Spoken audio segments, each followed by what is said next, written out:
Hello అండి, అందరికీ నమస్కారం. Welcome to my channel. ఆహా ఏమి రుచి.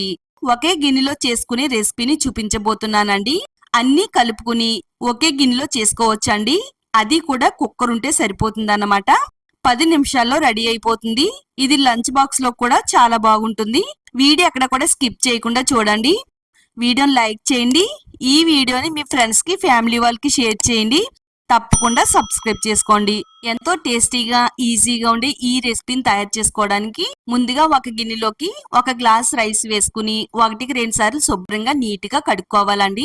నేను ఇక్కడ బాస్మతి రైస్ తో ఈ రెసిపీని తయారు చేస్తున్నాను. మీరు కావాలనుకుంటే నార్మల్ రైస్ తో కూడా తయారు చేసుకోవచ్చు. ఇలా బియ్యాన్ని కడిగేసుకుని పక్కన పెట్టేసుకుందాము. బియ్యాన్ని నానబెట్టుకోవాల్సిన అవసరం కూడా లేదండి.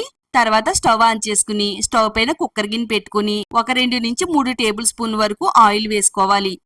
ఆయిల్ బాగా హీట్ అయిన తర్వాత 1 టేబుల్ స్పూన్ శనగపప్పు, 1/4 టేబుల్ స్పూన్ మిరియాలు, 1/4 టేబుల్ స్పూన్ జీలకర్ర వేసుకుని ఆయిల్లో కొద్దిగా వేయించాలండి. ఇవి కొంచెం వేగిన తర్వాత ఒక 2 టేబుల్ స్పూన్ల వరకు పల్లీలు కూడా వేసుకుని వేయించుకుందాము. పల్లీల్లో ఉండే పచ్చిదనం పోయేంత వరకు చక్కగా స్టవ్ మీడియం ఫ్లేమ్ లో పెట్టుకుని వేయించాలి. ఆ తర్వాత ఒక 2 టేబుల్ స్పూన్ల వరకు జీడిపప్పును కూడా వేసుకుందామండి.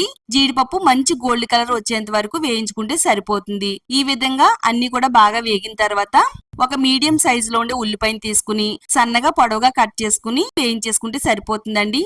ఉల్లిపాయలు కూడా బాగా వేగిన తర్వాత ఒక 3 పచ్చిమిరపకాయల్ని ఇలా మధ్యలో విరుసుకుని వేసుకుంటే సరిపోతుందండి.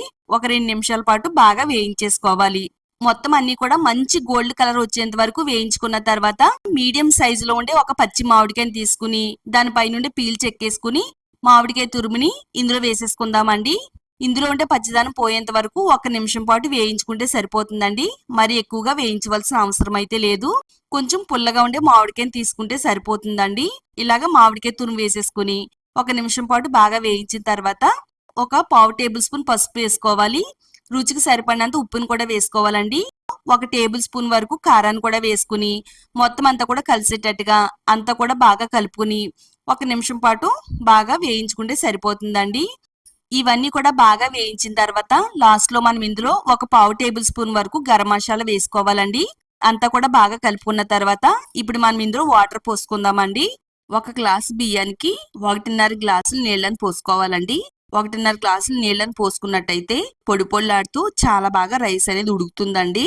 ఈ టైంలోనే మనకు ఉప్పు కారం సరిపోయిందో లేదో సరి చూసుకోవాలి.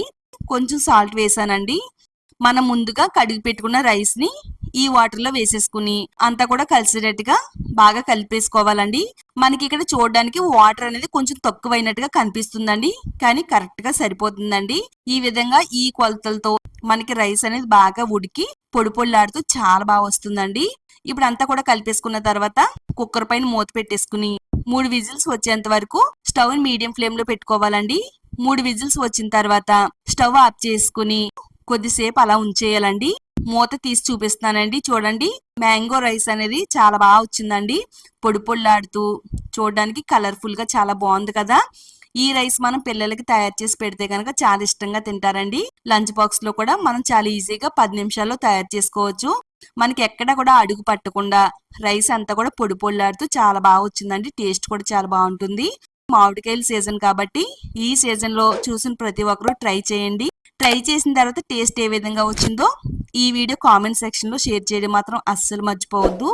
ఇలాంటి మరిన్ని టేస్టీ రెసిపీస్ కోసం ఛానల్ అయితే తప్పకుండా సబ్స్క్రైబ్ చేసుకోండి. ఈ వీడియోని మీ ఫ్రెండ్స్ కి ఫ్యామిలీ వాళ్ళకి షేర్ చేయండి.